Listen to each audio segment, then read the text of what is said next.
Welcome to Messy Minded, a podcast for curious weirdos who like true stories with the occasional side quest. I'm Jess, and today we're talking about ADHD. You ever set 3 alarms to remember the same task, then ignore all of them anyway? Or open a message fully intending to reply, and then forget it existed until someone asks if you're okay 3 weeks later? I've certainly been guilty of these. I've been asked more than a few times in my life if I have ADHD, and while I've always kind of shrugged and half-jokingly said probably, and like so many others who've been ADHD curious, I've taken the self-evaluation and according to that I qualify, but I decided to get actually evaluated. And I'm bringing you with me. Not to the actual appointment, that'd be weird, but on the whole journey. The questions, the symptoms, the coping strategies, and the honest confusion about whether this is just part of the quirkiness of who I am, or if there's something more going on. I certainly have tendencies, but that might not rise to the level of being disordered to the point of a diagnosis. I might just be a creative person with a loud brain, living in a very distracting world, and with access to Wi-Fi. And really, either outcome would be fine with me, I'm just curious. The label isn't that important to me, but if I do have it and the good doctor can give advice on tools that can help me do life, I'm in. I hope you enjoy. This is the ADHD episode. Listener, this is a special episode because not only do we have returning guests, but we're all in the room together, which isn't as strange as you might think because the guests are married. Sam is my daughter, and she was on an early episode about places that tried to secede from the U.S. Her husband Scott was on last summer for the Plants Are Plotting episode. Do you guys want to introduce yourselves quick and say why I wanted you on this one? I'm Sam, and I'm a neurotypical. I'm a family medicine doctor, but mostly on here, I'm just talking as a normal citizen and not as your doctor. Go talk to your doctor instead. That's a good public announcement. You're here as my daughter and going with me on this journey, which is nice. On this journey. Ugh. How are we going to say that differently? I'm on maternity leave, so my brain can't be trusted right now for medical advice. That's fair. I'm Scott. I am Jess's son-in-law, husband of Sam, father of Corbin. I have ADHD myself, and my background is in psychology. You can say it. What? You have a master's in psychology. Oh, I have a master's in psychology. It feels weird to say it that way. I know. We're scared ourselves. I'm barely a doctor. I just am into psychology a little bit. I don't know. And this is baby Corbin, and he can't talk yet. People might hear him make little... We don't know what he is yet. The odds are good. Odds are good that he'll be neurospicy. Yeah.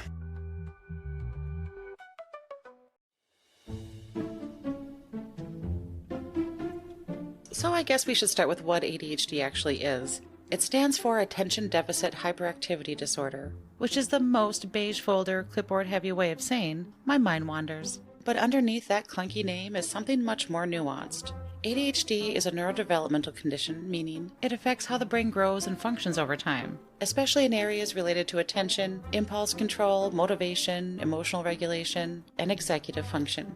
Executive function, by the way, is just a fancy term for the mental skills that help you plan, prioritize, and finish things without melting into a heap halfway through. People with ADHD don't lack attention. They often have too much of it, going in too many directions. It's not that the brain isn't working. It's that it's working like a browser with 67 open tabs, and somewhere, one of them is playing music. But annoyingly, you can't figure out which. Oh, and let's clear up one common point of confusion before we go any further. You may have heard the term ADD, or Attention Deficit Disorder. That was the old name, mostly used in the 80s and 90s, typically for people who had trouble focusing but weren't bouncing off the walls. The term ADD isn't officially used anymore. As of the DSM-5, that's the big old diagnostic manual, it's called ADHD, or Attention Deficit Hyperactivity Disorder, even if you don't have the hyperactivity part. So if someone says they have ADD, they're idiots. Just kidding. They probably either had their diagnosis years ago, or they're using it to mean what we now diagnose as ADHD, inattentive type. Same flavor, new label. There are other conditions that look a lot like ADHD, things like autism, anxiety, depression, PTSD, or even thyroid issues or sleep disorders, which is part of why getting an actual evaluation can be so helpful. But we'll get more into that later. Symptoms vary hugely between individuals, especially across age, gender, and the environment the person's in.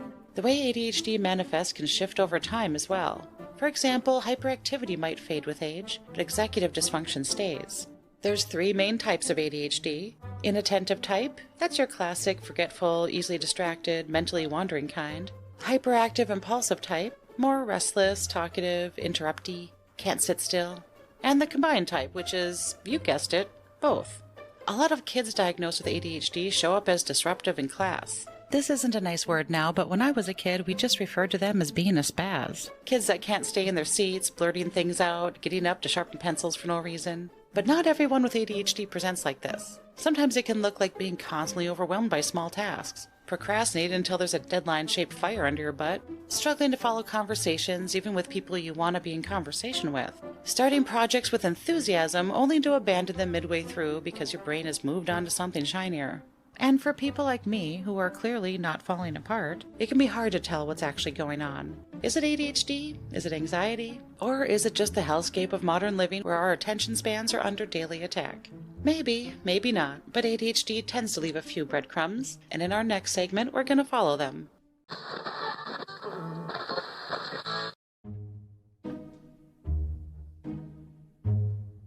If you have ADHD, or even if you're just ADHD adjacent, there's a good chance you've developed a few quirks that help you get through the day. But what starts as quirky can sometimes add up to a real pattern.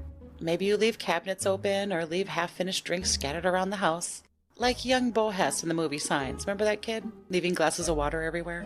Or maybe you set 5 alarms and still miss the meeting. Maybe you hyper-focus on something random, like reorganizing your sock drawer or photos in your phone's albums. Just one more. While completely ignoring the thing that's actually on fire. Or maybe you've noticed that sometimes you get weirdly emotional over small things. It might not be so much that you're being dramatic, but because your brain's brake pedal for feelings is a little glitchy. Well, that doesn't sound so bad. Or maybe you've had moments where you say something impulsively. Like mid-conversation, you instantly think, why'd I just say that out loud? That's a classic impulse control moment, brought to you by ADHD.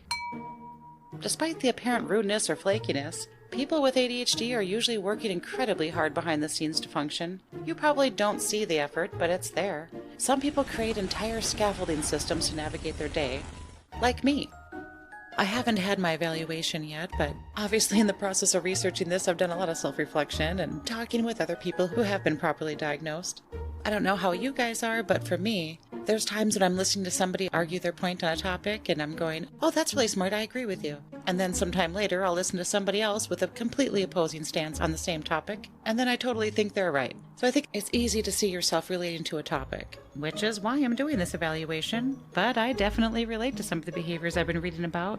Like I have reminders and alarms set on my phone throughout the entire day. Apparently not everyone does this. I craft, so sometimes I'm doing something that's time sensitive, like making cold processed soap. I set a reminder on my phone so I don't forget about it while waiting for the lye solution to come down to the right temperature to mix with my oils. Without the reminder, I'm likely to start doing something else, and later find out I've ruined a whole batch of soap. I make lists, both to stop my mind from ruminating, and to prioritize what's important to take care of today, and what stuff I just want to do. Said list is always on my desk in my bedroom because if I move it, I might lose it, and we can't have that, now can we? Here's a new one I've recently learned that I do. When I'm in conversation with someone, I repeat what the person is saying in my head because I don't want to interrupt them. It's like I'm live captioning the moment just to stay in it. I think I'm interrupting not because I'm not listening as much as my mind just gets away from me and I want to get out the things I want to say. I feel a little, I don't know if anxious is the right word. Excited maybe? Anyway, there's a build-up feeling, and then I say the thing and I can relax into the conversation again. It's kind of weird. What I want to do is let them finish speaking, process what they've said, and respond. That feels more like what normal people are supposed to be doing. When I was younger, I lost my keys a few times, so for years now, my keys are always in the same place. They're either in my hand or clipped onto my purse. End of list. I use them and put them back immediately. And when I have a task I really don't want to do, I'll set a 10-minute timer because I feel like I can do anything for 10 minutes. And sometimes I can keep doing the thing longer. And other times I walk away at the sound of the chime. So it works for me. Most of the time. I think of these as productivity hacks, but maybe they're more coping strategies. I guess we'll find out. Obviously, different people have their own tools, probably especially the undiagnosed adults, because they've had a lifetime to figure out a way to use little adaptions that lets them live in a world that wasn't designed for brains like theirs. That's the good news. People with ADHD adapt. They find workarounds. And a lot of them get really good at it, until they burn out. or drop the ball one too many times, or hit a life transition that means the systems they put in place fall apart. It might be going from high school to college, changing jobs, having a kid, or going through a pandemic where all your external structure suddenly evaporates. And that's often when people start asking the question, wait, is this just how I am? Or is something else going on? So it was inattentive, hyperactive, and combined? Yeah. Okay, yeah. Because as a kid, I was definitely hyperactive. That was like, no question. But then now as an adult, I don't know, because I'm not hyperactive now, but I should look at the criteria. And what each one actually is, yeah. Did they re-evaluate you when you... Yeah, when I did testing now, though, that didn't come up. It wasn't like categories for it. It was just like what the results were for like how I did on the actual tests for the Stroop test and stuff like that. They didn't give you your actual diagnosis? I don't think we did, no, because he was kind of just reconfirming. I was already technically diagnosed, I was definitely diagnosed at 6. And then he was just kind of like rechecking now, like, okay, where do your brain functions actually fall? So I don't think he did like a new diagnosis. How did you get diagnosed at 6? Well, it was that hyperactivity thing for me as a kid that like my parents just very quickly could tell like, okay, this kid is a handful, like what's going on here, and brought me into doctors and things like that. And teachers were, that was probably what really started is starting school. And then teachers were like, what is this kid's deal? Like and trying to keep up with me. And then, pretty quickly we got me. I remember doing the testing and like they had all these little puzzles and things for me to do. And then they were very quickly like, yeah, he's definitely ADHD. And this kid cannot pay attention. Yeah, and got started on meds pretty young. Do they do the amphetamines for children? They do. They do, yeah. And again, that's another thing that I kind of haven't updated my understanding of, but they did back then. It's kind of tricky getting the dosage right because kids are so much smaller, and I didn't react great to the meds as a kid either, but it definitely helped with the school part and kind of calmed that down. So that was a big deal. I remember your parents' stories from when you were a kid at home, but do you remember what you were like as a kid in school? Like, what did your teachers see? Do you know? Yeah, so in school, they expect, whatever it is, like 24 little ones to all sit in desks facing forward and pay attention to what the teacher's saying and like not fidget and not move around. And I was like, get me out of here. I can't stand this. So like anytime they would try and do that for any length of time, I would like get up out of my chair and start running around the room and picking things up and like shoving other kids, like all that stuff. And just for like 8 hours a day every week, and I got sent to the principal all the time. And it just was like constantly a problem to try and get me to sit down, face forward, be quiet. Just was not happening. So, yeah. That is interesting because I did wonder.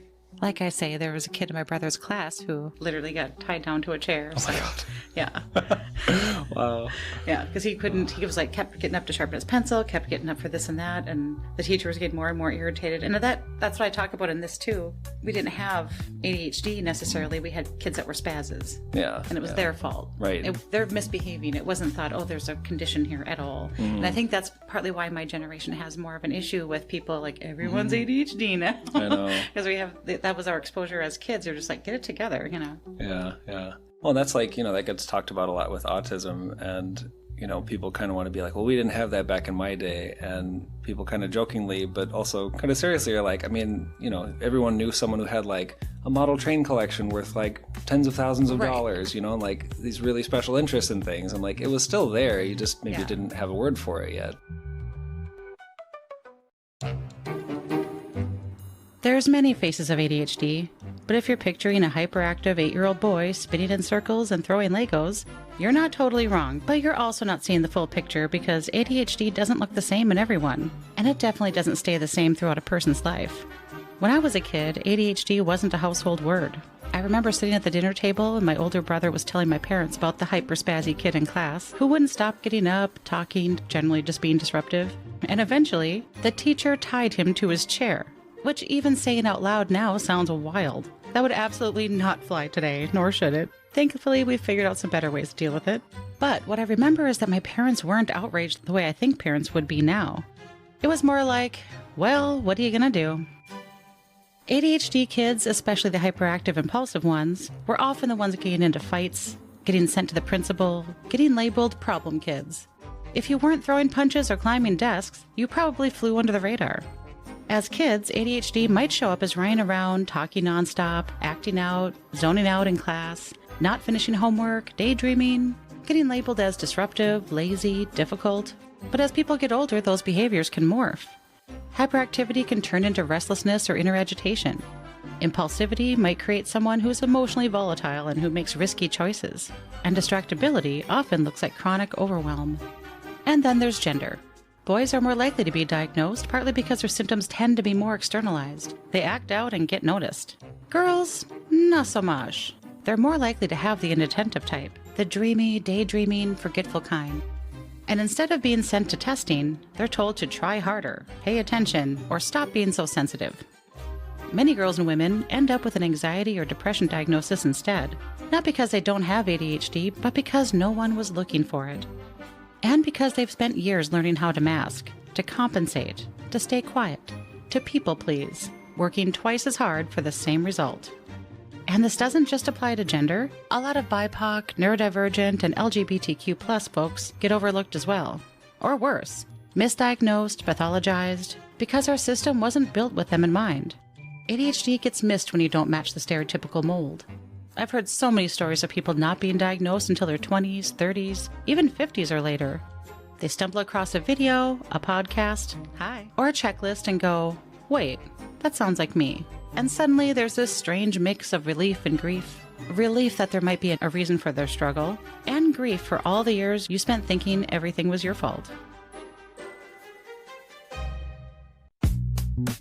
Yeah, you and I talked about this already, Jess. The people with ADHD, there was like a meme about it that they'll be like, well, I'm not disabled. And someone was like, really? Because if I took away your smartphone, would you be able to function at all as a normal adult? And they're like, oh God, no, like my calendar, my alarm clock, my notes, you know, like I have such a second brain thing going where if I don't write something down, it just evaporates and I would lose it if I didn't have some structure. For me too, it's the opposite is true too, that it helps me relax because I know that if I write it down, future me will find it. Yes. Although I worry that future me won't find it. I know. Yeah, and I'm like constantly having to update my system so that things like keep making it to the surface because otherwise they just disappear. So yeah, it's hard. Sam, you don't find the need to keep lists and stuff? I do, but it's for a different reason. It's because like if my brain is tired from work and things like that, it's more from that, where if I get a good night's sleep, I can remember things really well. Okay. So I think that's a lot of the thought when people look at the symptoms of ADHD and they go, oh, I relate to that, so I think I have it. It's good to remember it's not just those symptoms. Those symptoms can show up for a lot of different reasons. It's kind of the collection of those symptoms in the absence of other causes and to the severity that makes sense for ADHD. You know, so I think it's really, I mean, even if I look at the symptoms just listed out of ADHD, I can certainly relate to all those things. So I love the list, but I don't love lists like you love lists. That's fair.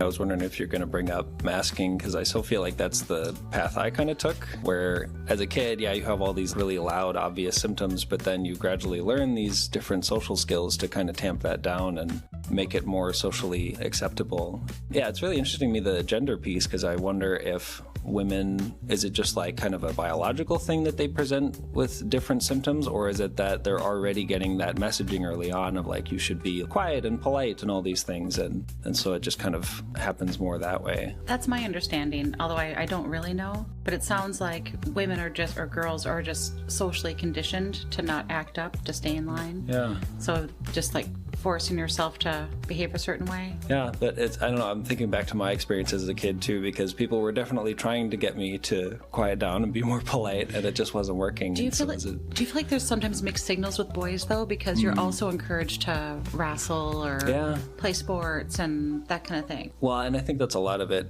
you know, a lot of the struggle that ADHD kids get, or, you know, I can only really speak for boys, but yeah, it is a ton of mixed signaling because you're kind of constantly getting feedback from different people all the time, all day, and some of it contradicts, and yeah, I think it can be really confusing.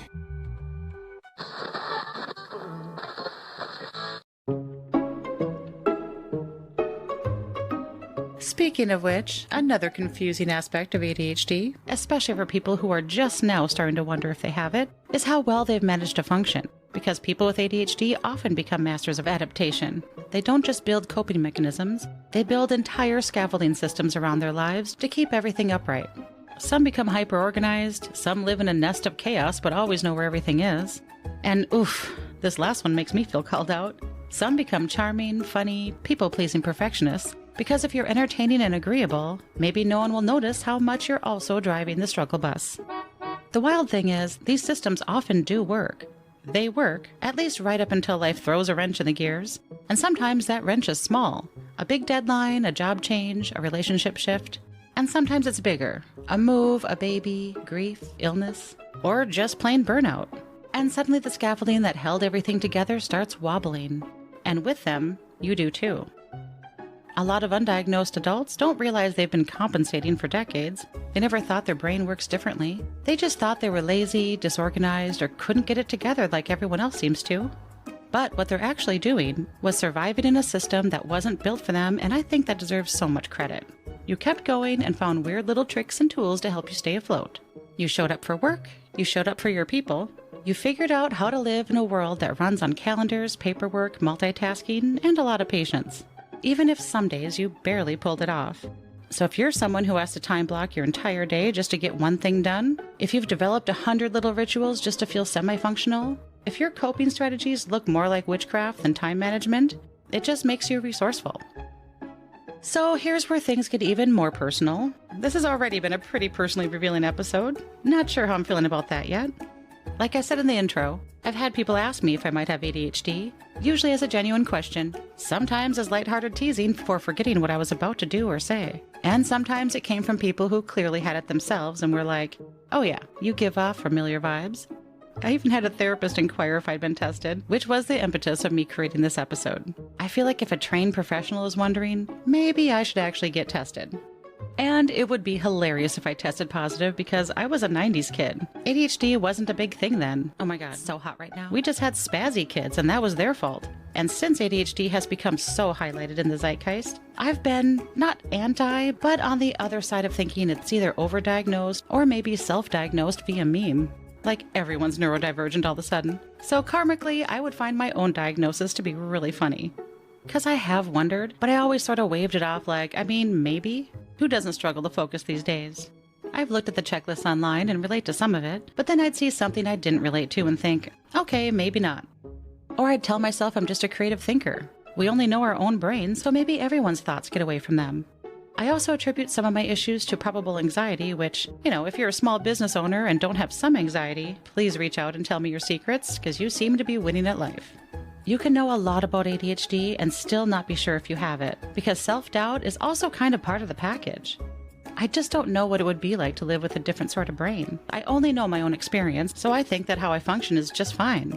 But once the seed was planted that I might have ADHD, I started actually considering it and looking back on things. There's little patterns I kept noticing. Conversations I couldn't quite stay in, mentally drifting off even though I wanted to hear this person. Timers and calendars that I maybe rely on a little too much. Lists that I lost. Those hopeful promises gone too soon. We were going to do so much, you and I.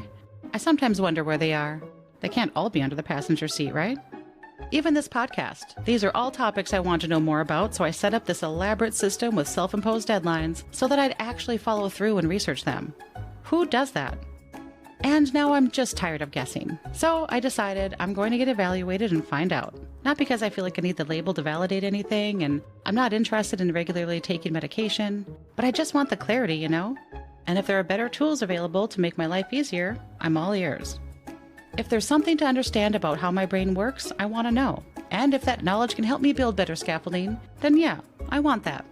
And if it turns out that I'm neurotypical after all, then this will still be a good practice of empathy.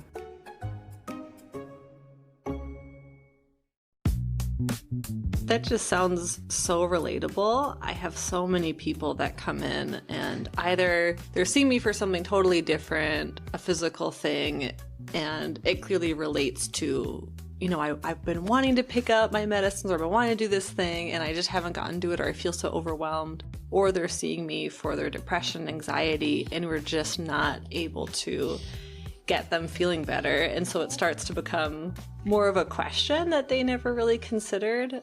I think so many people now, because we have less stigma around it, but there's still some, you can kind of see when it starts to get into their mind, like, okay, something is off here, or they've heard it too in the past but didn't know. And you can feel that kind of conflicting feelings for them in the room.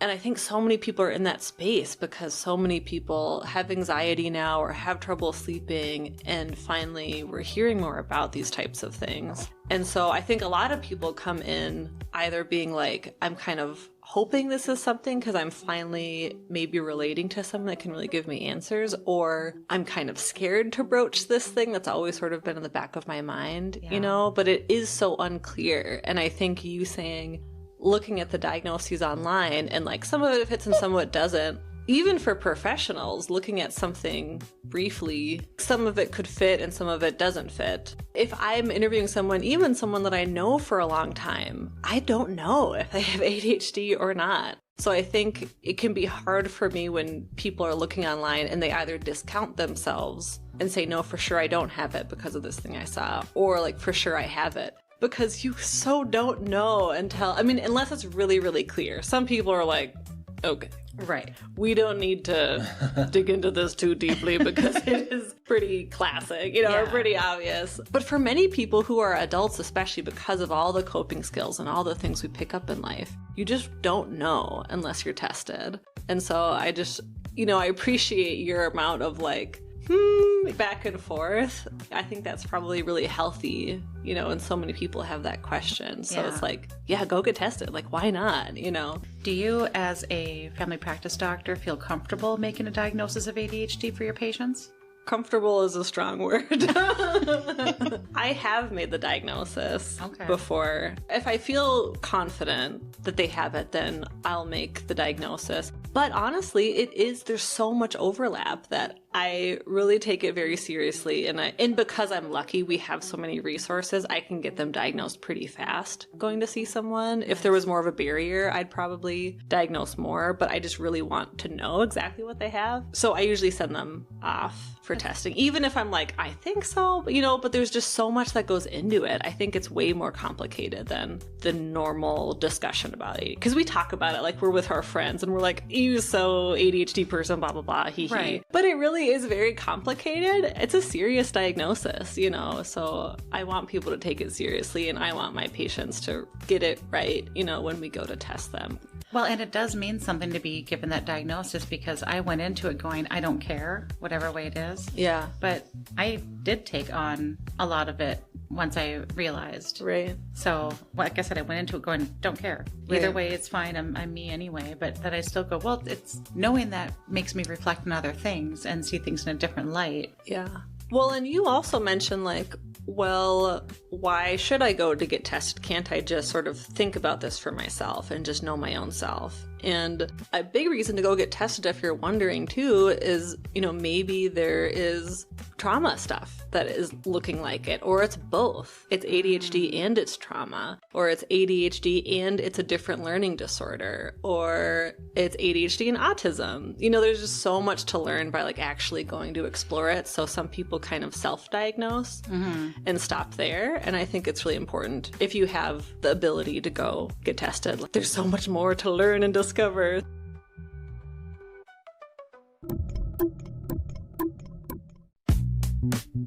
Something I struggle with is having to like check things in kind of an OCD way, and there is another overlap with ADHD and OCD. But then it makes me wonder like how much of that, like I'll have to check the stove so often. We'll be leaving for something and I'll go, I gotta check the stove, you know, I'll go in one more time and check it. And it's not a repeated thing, but it makes me wonder because like for me, that's about, I know I'm forgetful and I know I will leave things on sometimes. And so I've become I've overcompensated and become too paranoid about leaving the stove on, you know? And so just last night I had that thought because I had something I baked in the oven, not yesterday, but the day before. I walked through your kitchen. Yeah. And the thought occurred, did I check this, make sure the stove was off? It would have been on for a day. Right, yeah. Like, it's off. Yeah. And I know that. But it was enough that it occurred to me, like, should I drive home and check it? Right. I'm like, stop it. Stop it. Well, and I think there's difficulty with like your brain kind of just doesn't write that information to your memory because it's a mundane thing to turn the stove off. You know, you don't think about it much and it's not any different from all the other times you've turned it off. And so that really bothers me that I don't have a clear memory of shutting the stove off, even though I do it every time. Like it's just reflexive to turn it off when I'm done cooking. And I usually have checked again, you know, but then it's like still when we're driving away from the house, I'm like, I got to check one more time.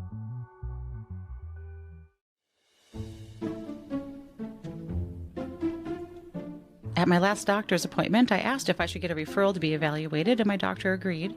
I was given a handful of clinic names to call. Some had wait lists of 3 months, and that was just for an initial meetup. Also, these tests can be hours long. The place I booked with even suggested bringing snacks. So I'll walk you through the steps as I go, but so far I've only filled out a self-evaluation. It's one of those scales where the answers are never, rarely, sometimes, often, or very often. I actually had a hard time with it, mostly because for a question like, how often do you have problems remembering appointments or obligations? My answer was never, but that's because I have alarms and reminders that don't let me forget. Before modern technology, my answer would have been very different. Same for, how often do you make careless mistakes when you have to work on a boring or difficult project? Rarely, but I do something I call psycho-checking, which is rechecking things even though I know it's finished and correct. And now that I think on it, ADHD is supposed to be hereditary, and psycho-checking is a term used by at least 3 others in my family. I wonder. This is jumping the gun, I know, but I have given a little thought about who in my family might also have it, assuming I do. I have a nephew who has been recently diagnosed, but that could come from anywhere in his family tree. If I had to guess whether either of my parents were neurodivergent, I'd have to go with my dad. He has many fun stories of him being an impulsive little boy and young man. Many of the stories included him getting himself into trouble with his parents or the nuns at his Catholic school. He was also a creative thinker, particularly when it came to building or repairing things. This part isn't ADHD-ish, but just a fun fact while I'm thinking of how my dad thought. He said he'd sometimes go to bed with a problem he couldn't solve. His mind would work on it in his sleep, and he'd wake up with a solution. I can also see some tendencies in at least one of my siblings, so I looked up some stats. ADHD is actually one of the most heritable psychiatric conditions we know of. Heritable? Twin studies consistently estimate heritability somewhere around 70 to 80%. Now, that does not mean that if you have ADHD, your child has an 80% chance of having it. Heritability is a population statistic. It doesn't predict one baby. It explains patterns across big groups. Most of the variation in ADHD traits is explained by genetics rather than environment. If one parent has ADHD, a child's risk is significantly higher than baseline. Studies often put it somewhere in the 30 to 50% range, sometimes higher depending on how you measure it. It's not a single gene. It's polygenetic, so lots of little genetic influences stack up. So when multiple relatives have it, that's not random. We've got ourselves a pattern. My daughter just had an adorable little boy, and we're a bunch of sickos in this family, so naturally his parents, Scott, my Sam, and I, have discussed the likelihood of this little guy having it. So for context, from what I found, baseline likelihood for any kid is estimated around 5 to 10%. When one parent has a formal ADHD diagnosis, research consistently shows that child's likelihood most commonly cited in the range of about 30 to 50%. CHADD, CHADD, which stands for Children and Adults with Attention Deficit Hyperactivity Disorder. I guess they had a hard time including the H in there. That organization also summarizes that a child's chance can be up to the mid-50s% when a parent has ADHD. So in this new little human's case, his dad has it, multiple relatives on his dad's side have it, and if I end up having it, that means it's on his mom's side too. So his likelihood is meaningfully higher than average, somewhere in the range that researchers often describe as around 1 in 3 or 1 in 2. So, apologies in advance, kiddo. But hey, if you did inherit it, at least you're in a family that will get you. And we're a fun bunch. Anyway, I'll keep you posted on how this goes for me.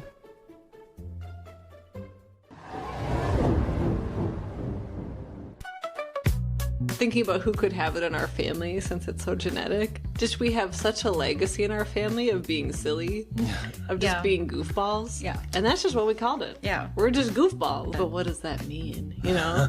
Yeah. Is it being more than goofballs? What if it's rampant in our family? We never knew. I've just been called silly a lot. You know? That could mean a lot of things. True.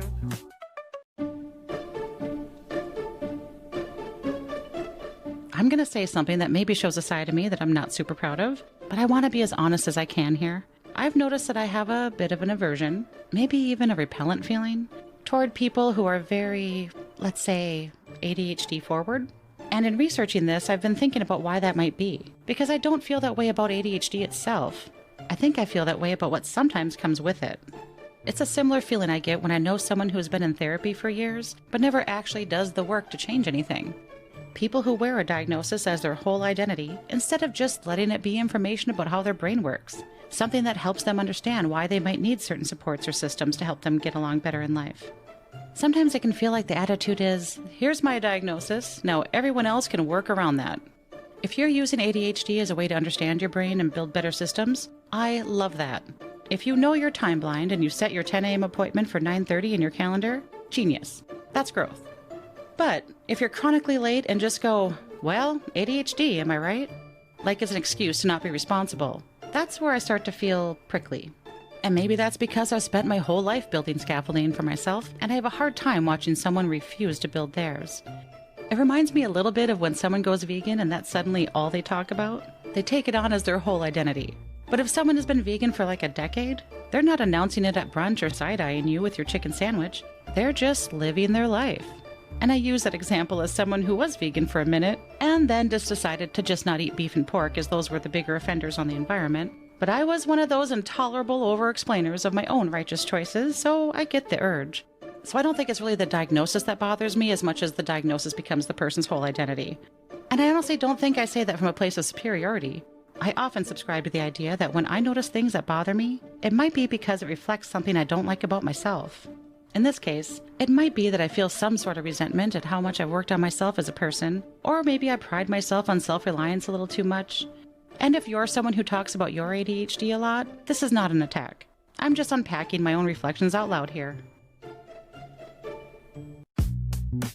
Sam read that portion at one point because I wanted her advice if that was too much. And she pointed out something I think is important to mention, that it's more so applying to people who have had it for a long time, not people who are currently trying to build their scaffolding.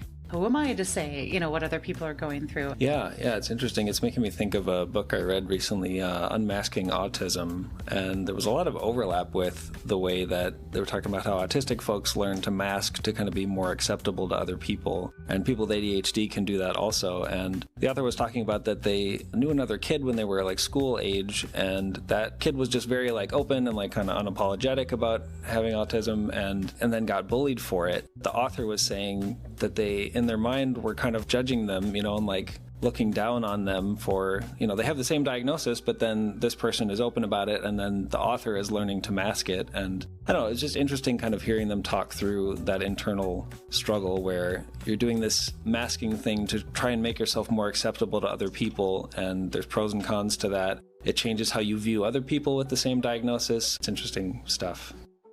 In our world where we're all kind of overloaded, it feels like an extra load to take on someone else's brain discovery. I think that's what can be so hard for folks, is that it is a spectrum, and so someone else without an ADHD brain may go, well, this is what works for me, just do this thing. And they'll go, but I did do that thing and it doesn't work for me. Or they have different type of ADHD brain. Sure. Because there's so many different parts of that diagnosis. You could have a totally different symptoms and still have ADHD like someone else does, but it just shows up so differently for you. And so what works for you may not work for someone else. And then I think it's so frustrating that they may get so much advice, just do this thing and then you can be acceptable. I think people get really discouraged that they try the things that works for other people and they don't get the same result. I think a big thing too that can make it complicated is if someone is using substances when they're getting tested or when they're thinking about their symptoms, because that can really look like a lot of it. And also, if you have ADHD, you may be more likely to abuse substances like alcohol or marijuana. Either you could be someone that has ADHD truly, but it may be confusing to what extent. What does it really look like if you've already lived in your brain with ADHD, and then you may be more prone to use, kind of self-treat with marijuana or alcohol or other substances. And then it's really hard to know what part is ADHD and what part is the substance. And so usually if someone is starting to talk with me, if they're interested in it, especially for like marijuana use, if they're using more often, it's like, okay, you kind of have to be off of marijuana for a couple months to really see what is your brain like on its own. There's just like all these other pieces to consider when you're I could see that thinking be about your brain. harder these days because, for one, it's become more legal. And if somebody is a user to the point where it's interfering with their test results, asking them to refrain for a couple of months might be a big ask. Yeah, especially, and you get a lot of anxiety if you've lived with your brain in this world and you have ADHD and the brain isn't built for that. And so it's hard to ask them to take away a tool they have. Yeah. And just say, be raw in the world, good luck. And then maybe we'll get you help afterwards. It is a really big, a really big ask, I think. Welcome to the Administrative Olympics. Woo. All right, get it. So before I even saw a human being, I had to complete approximately 17,000 forms. Okay, maybe not 17,000, but it felt like it. There was emergency contacts, consent, the client bill of rights, privacy practices, agreeing to their no-show policy, a drug and alcohol screening, the adult ADHD self-report scale, a depression screening, an anxiety screening, a disability function assessment, and a full client history form. The amount of paperwork seems a little bit cruel to hand out to people who think they might have an attention deficit. But I get it, they're trying to rule things out. ADHD symptoms overlap with depression, anxiety, trauma, substance use, sleep problems, medical conditions. So the process is less, do you forget where you put the remote? And more, let's systematically map your brain.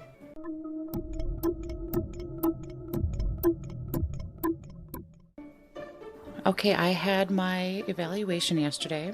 I had meant to record for a little bit afterwards just to kind of share how it went, but after I got done, I felt like my brain was full of mashed potatoes and I just did not want to have to intelligently recount it. But I did kind of want to share how it went. It is mentally tiring. They do a series of tests, and none of the tests are hard. They're all, they're challenging. They're all geared around concentration. They're designed to see how well you can concentrate on stuff. And it's funny how, I did track a lot of the stuff that they had me do so I could report back to you, but it's occurred to me, if anyone listening to this podcast, if they were to go and get tested, I don't know if knowing exactly what the tests are, if that would affect the results or not. I went in almost completely blind. The only test that I had kind of heard about from other people was one where they have green, blue, and red colors, but the word blue might be green or red. It might be a different color, and you have to say what the color is, not what the word says. Things like that, where it makes you think for just a second. One test that I'll share with you, because I can't see how it would affect anything for you to know what the test is, was the first one I did. I was seated at a laptop. Before me is a white screen, and a black letter pops up in the middle of the screen. Real simple. Go as quick as I can. Once I see a letter, hit the space bar. Except for if the letter is an X. Then I don't do anything. I wait for the next letter. I was like, oh, that's like a baby game. That's no problem. I can do that. You guys, I hit X's so many times. To begin with, it was almost like I was trying to hit the X's. Once, X came up twice in a row, and I hit spacebar both times. Eventually, I did find myself slowing down, but I'm curious what that tells them.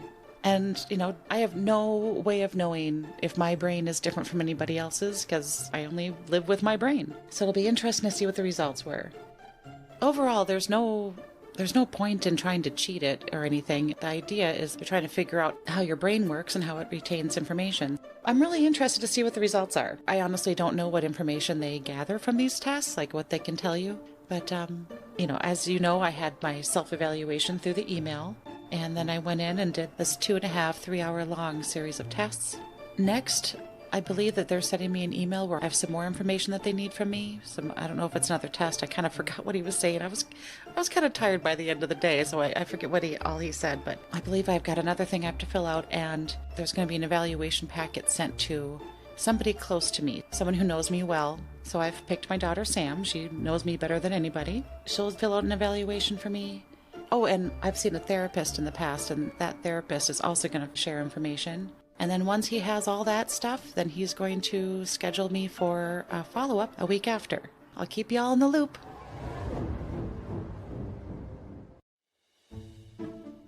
So after months of waiting, the day came for my big evaluation. It was a small clinic in an office building. I was alone in the waiting area when the doctor came in to call my name and showed me to his office. We talked for about 45 minutes. He asked about my life, my childhood, my habits. He charted while I talked, which is always a little uncomfortable because I'm like, what are you writing down? Did I say something weird? One of his questions was something like, do you find it difficult to sit still? Which is a question I had answered on the self-evaluation already, and I answered it as a no. But then I started realizing I do tend to tap my foot or fidget with my hands. Then I thought about how I'm always just doing something. Even in the evenings, watching a TV show, I'm often playing a game on my phone or embroidering or something. For the first time, I wondered if my snacking habits were even tied to ADHD, as in something just to keep my hands busy. And then I remembered how when my daughter was in grade school, she got in trouble from her school's librarian because she brought yet another book back with pages all ruffled up, and the librarian did not believe her that it was her mom who would play with the pages as they read. These thoughts were interrupted by the next question, asking if I get angry easily. In this next part, I'm going to detail some of the tests, so if you don't want to hear this part, feel free to jump ahead to timestamp 5545. See you in a bit. After the interview, he explained my first test. I'll sit in front of a laptop and press the space bar for every letter that appears on the screen, except if it's an X. That's it. So super simple. Except it goes on, and on, and on, and on. And after like 5 minutes, I was thinking, surely this is almost done. It was not almost done. Time got weird. I feel like it went on for 10-15 minutes, but I'm not sure. I felt like I was trapped in a minimalist video game designed by a very patient psychologist, just staring at a white screen and black letters. After the test was over, I was brought out to the waiting area again, so I had a minute to myself before the next examiner would come get me. I was grateful for the break anyway. I took the time to write in my phone what I noticed of my internal monologue during the test. I wrote, okay, stay focused. I should remember this for the podcast. What should I say to him when he gets back? Another letter. Space. X. Oops. I gotta call Sam after this. Oh, I need to replace the battery for my car's fob. I wonder how long this test is. It's gotta be almost done. Another X. Damn it. A kind, very soft-spoken, and possibly narcoleptic woman came to collect me for the next battery of tests. I didn't record all the testing, but I did capture some clips of a few to help me remember. But I didn't ask permission to play them publicly, so I'll just describe them. I don't know if any of these questions are proprietary or not, so I'll change them slightly for you here. She led me to a plainly decorated room, and I wondered if that was on purpose as to not distract easily distracted people. To start with, she sat me down to a packet of several pages, each one filled with 10 long horizontal rectangles. Inside each rectangle, there were 3 rows of seemingly random numbers and letters. My instructions were simple. Cross out only the 2s and the 7s, as fast as I could without making mistakes. And I was being timed. Just the 2s and 7s. Sounds manageable. Until you're staring at a sea of 5s and 8s and 3s and 9s and Bs and Qs, and your eyes start playing tricks on you. I started strong, confident, almost surgical. Oh, this? Fine, I got it. About 30 seconds in, I crossed out a 1, which is not a 2 or a 7. There's something uniquely humbling about confidently slashing the wrong number while someone at the clipboard watches. I corrected it, kept it moving. Then I crossed out something else that was also not invited to this party. The task wasn't hard, it was just sustained. It's like holding a 5-pound weight. It's not heavy until you've been holding it for a while. After that, she checked to make sure I wasn't colorblind, and after passing with flying colors, pun intended, we moved on to the only test I'd heard about beforehand, the Stroop test. Stroop? It's a classic red, green, blue betrayal exercise. How could you? Used to test inhibitory control, cognitive flexibility, processing speed, and selective attention. What are you talking about? In other words, how well you suppress automatic responses, how well you can switch between mental sets, and how quickly you process when there's interference. I was shown words like red, but printed in blue ink, green, printed in red, or blue, printed in green, etc. You get the idea. I was asked to say the color of the ink, not the word itself. I was ready. I told myself to look at the end of the word and focus on the color in hopes I'd avoid trying to automatically read it. It's less about knowing colors, and more about whether you can stop yourself from doing the thing your brain does on autopilot. And of course, you have to do this over and over as quick as you can. Then came a sheet that looked like something from an elementary school activity book. At the top it said START, near a circle labeled 1. Scattered across the page were other little circles. Some had numbers in them, some had simple shapes or symbols. The instructions were, start at 1, then go to 2, then 3, then 4, all in order. Draw a continuous line connecting them as fast as you can without lifting your pencil. Again, simple. Except the numbers aren't in tidy rows. They're scattered all over the page like someone sneezed them into existence. So you're scanning, searching, planning your route. Try not to zigzag yourself into a corner. And you're being timed. You find the 1, you spot the 2, and then you're hunting for the 3, except your eyes keep landing on the 5 or a 7. Once you connect them all, you flip the page, and there's another version. Because of course there is. And they keep leveling up. Another sheet, same concept. Start at the 1 and end at 25 this time. And there are more numbers, more spaces between them, and more visual distractions to trip a person up. You start at 1, but your eyes want to jump ahead. You'll see 17 before you see 4. You'll spot 23 and realize that's future you's problem. So now you're not just counting, you're suppressing the urge to skip ahead. You're planning your path so you don't box yourself in, and you're monitoring for errors, all the while aware you're being timed. At least I was. There's something very exposing about a stopwatch. The brain betrayal continued to escalate to another version which featured both letters and numbers scattered everywhere. Just when I felt like I had the hang of the number hunt, she said something like, now we're going to alternate between numbers and letters. This version later included alternating like 1 to A, 2 to B, 3 to C, things like that. So you're being asked to hold 2 sequences in your head at the same time, numerical order and alphabetical order, and toggle between them without losing your place. Sometimes a number's spelled out just to slow your roll a bit, I imagine. And if you make a mistake, you have to go back and fix it. If you're now finding yourself a little mentally tired just hearing this, imagine how I felt. And the beat goes on. For one portion, she would say a string of numbers, and I had to repeat them back to her, but in numerical order. I did pretty well with those, if I do say so myself, and I do. She started off with an easy one. She'd say something like 194. So I said 149. To keep things moving, I'm just going to say tester, and that'll be her talking. And I'm not about to call myself a testee, so I'll just say me when it's me talking. Tester, 2871. Me, 1278. Tester, 46917. Me, 14679. And it kept going. Tester, 38358. Me, 33588. Yes, nailed it. I might be a genius. Okay, not really. In my recording, you can hear some very pregnant pauses as I try to recall what she had just said, but I did get there, so I'm taking the W. Then she'd say a string of numbers, and I was to give her the last 3 back. So, for example, if she recited 967328245, I would say 245. Tester, 195446841. Me, 431.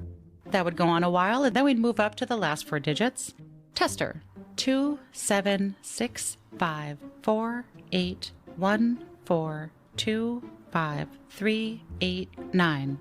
Me, 5389. This went on, and then she wanted me to repeat back the numbers in the opposite sequence she had given to me, so tester, 13. Me, 31. Tester, 37. Me, 73. So that was easy enough for me, but of course she kept building up the sequences. Tester, 475. Me, 574. Tester, 528. Me. And you can hear me in the recording going, 824. Either 4 or 5, I don't remember. And then that was followed by some nervous giggles. So I got that one wrong. Tester, 8279. Me, 9728. Tester, 3856. Me, 5683. Tester, 721896. Me, 698271. Then she moved on to a sequence of numbers and letters where she wanted me to give her the numbers first, then letters. In the recording, I can hear her say, for example, then she yawns and says, oh, sorry. For example, if I said C1, you would say 1C. Now you try. 5B. Me, 5B. Tester, 2D. And in the recording, you can hear me pausing a while thinking before I say, are you saying the number first or am I? She says, you are. I mean, I might. I ask, I always say the opposite of yours? She says, no, you always say the number first, then the letter. Me. Oh, okay. 2B. She was, well, 2D. But close, you got the idea. Then there was more nervous laughing on my part. This goes on for several rounds before she increases the challenge. She tells me that we're doing a similar test, but this time I should give her the numbers first, in numerical order, and then the letters in alphabetical order. I can hear her say, for example, if I say T2B1, and then you can hear her yawning through the rest of the sentence while she says, then you say 1, 2B. She goes, I'm so sorry, I don't know why I'm yawning so much today, but now you try. I feel for her. It's got to be so boring administrating these tests. Tester. FE1. Me. 1EF. Tester. 3Q7. Me. 37Q. Tester. After a while, this turned into Tester. 7M4K. Me. 47KM. It wasn't hard, it was just relentless. Like jogging on a treadmill that never speeds up but also doesn't seem to stop. And your brain just turns into pudding. Now connect numbers and shapes. Still fine. Now connect numbers and words. Then numbers first in numerical order, then letters in alphabetical order. After that, it was a blur of similar brain gymnastics. There were pages where I had to translate numbers into symbols as fast as humanly possible, using a tiny key at the top of the page. I felt like an underpaid secret code breaker. There were rows of abstract shapes where I had to scan quickly and decide whether a target symbol appeared in the lineup. Just yes or no. Move on, don't overthink it. There were grids of visual distractions designed to see how fast I could search, compare, inhibit, switch, and keep going without melting into the table. None of these tests were individually conceptually difficult, but the point isn't difficulty. It's mental fatigue, measuring how efficiently my brain could move under pressure, how quickly I could process, switch gears, hold information, suppress impulses, and stay accurate. They're basically watching what your brain does when it's taxed, when the mental energy starts running low and you have to override instinct. It was like someone took my cognitive engine out for a stress test and said, let's see what happens when we push this thing. But I just remember so vividly, I can remember a book in front of me and you're behind me reading a book to me, and I can see in my peripheral vision your hand crinkling the pages of the book, and I can feel the anxiety welling up in me that I know the librarian is just going to yell at me when I get there. And I remember at one point just going, Mom, you have to stop. You have to stop crinkling the pages. I don't remember if it was that time specifically or a different time, but I remember you saying something like, I don't think I do that very often, or this was just this one time. And then I went to find other books for you. I'd be like, look, they're all crinkled.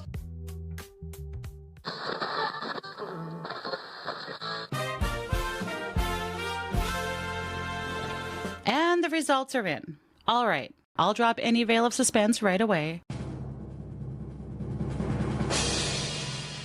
I got it. Not only that, I got an 11-page report.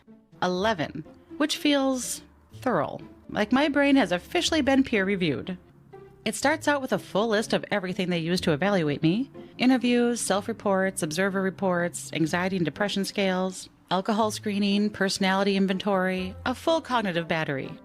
And, thankfully, despite what my brother tells me, intellectually, I'm fine. Which is both reassuring and slightly anticlimactic, as I wasn't worried about that aspect.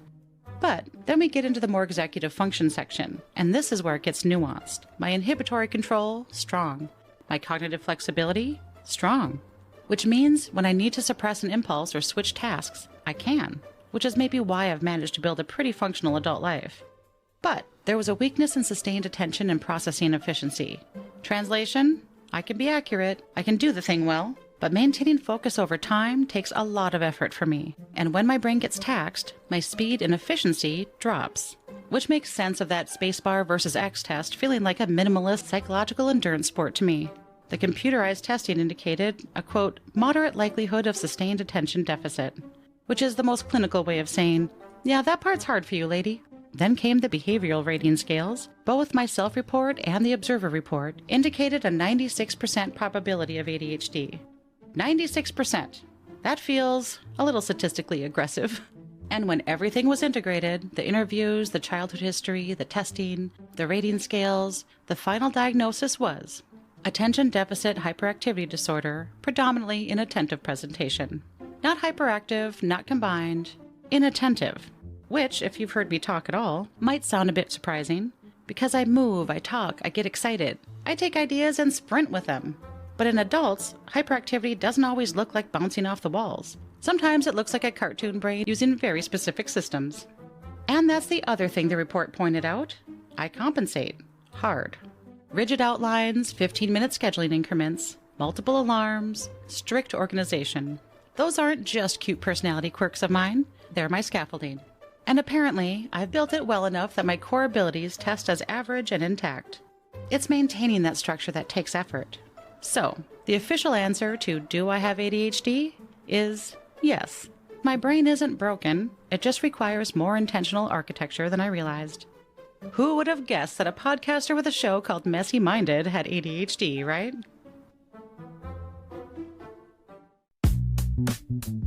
I just wanted to say that I found it funny for myself how surprised I was when you started talking about wondering if you had ADHD. Because I've known you. We've met. I've known your patterns, but even after being a doctor and diagnosing other people, in my brain you're just my mom, and you're just like, excitable mom who just, does your own thing. Yeah. And it was just funny that once you started to mention it, I felt like, I don't know, whatever that meme is of seeing all these different like a beautiful mind, coming together. And I'm like, oh my God, it makes so much sense. Well, I imagine you're so close to me, you're not noticing. I think that's just it. And I've seen you do so well. You are able to adapt so well. I see you're coping. And it's always just kind of been like funny stories, or this is a funny thing my mom did. And then when we started to take it more seriously, I'm like, oh, right. Yep. When you're growing up, did you think of me as being like scattered? I don't think I labeled it in my head as being scattered. It was just that you're excitable. Or we talked about having kind of a fish brain about like, oh, this thing over here. Oh, this thing over here. Ooh, something shiny. Yeah. So we just sort of made jokes about it in a loving way. Yeah. But I never took it as like this is a problem or this is a disorder, because you were able to do all these other things. But now looking back, it is kind of a functional problem because it has taken a lot of energy from you. And I can see that now, where before I was just seeing like you doing well in life and you succeeding in all these different ways, and that you have really lovely creativity. But also I can see now that we've been talking about it that it does take a lot from you, One big helpful part of treatment is about physical health, like exercise and nutrition and sleep, which is helpful for anybody, but especially if you have an ADHD brain. That is a big part of treatment that I talk to patients about. So it's a lot more than just the medications, but the medications are more effective than a lot of other mental health conditions. Yeah. It may be true that if you're exercising as much as you're supposed to, and you're meditating and you're sleeping perfectly and you're eating all the right things, your symptoms will be better. But that is not real life, and it's really hard to keep all of those things all the time. Yeah. You have to be careful with trying to theorize about evolutionary stuff because there's no way to test it. We can't go back in time. But people have thought about, well, ADHD shows up so often and it has such a strong genetic component. Often that means it was adaptive in some situation. And so the big one I've heard of is that they talk about the farmer versus hunter mentality. And I don't know if this has been debunked, but the idea is just that maybe ADHD was just sort of a way to kind of tune the brain to different settings so that you would do better in a hunting situation versus people who are more used to kind of a slower kind of farming lifestyle. I can't claim to know a ton about that, but it's just an interesting kind of avenue people have explored to try and think about what's the reason that this keeps showing up in human populations. And one of the ideas is that it's really helpful to be distractible because you're going to notice every little movement in the brush and every little sound as you're walking around hunting for something. Scott, are we mighty hunters? We could be, yeah. I mean, maybe that's... I thought you were going to make a joke about it was us culling the herd. It was our population control, so we got distracted and we get attacked by a bear or something. Yeah, what? That was great.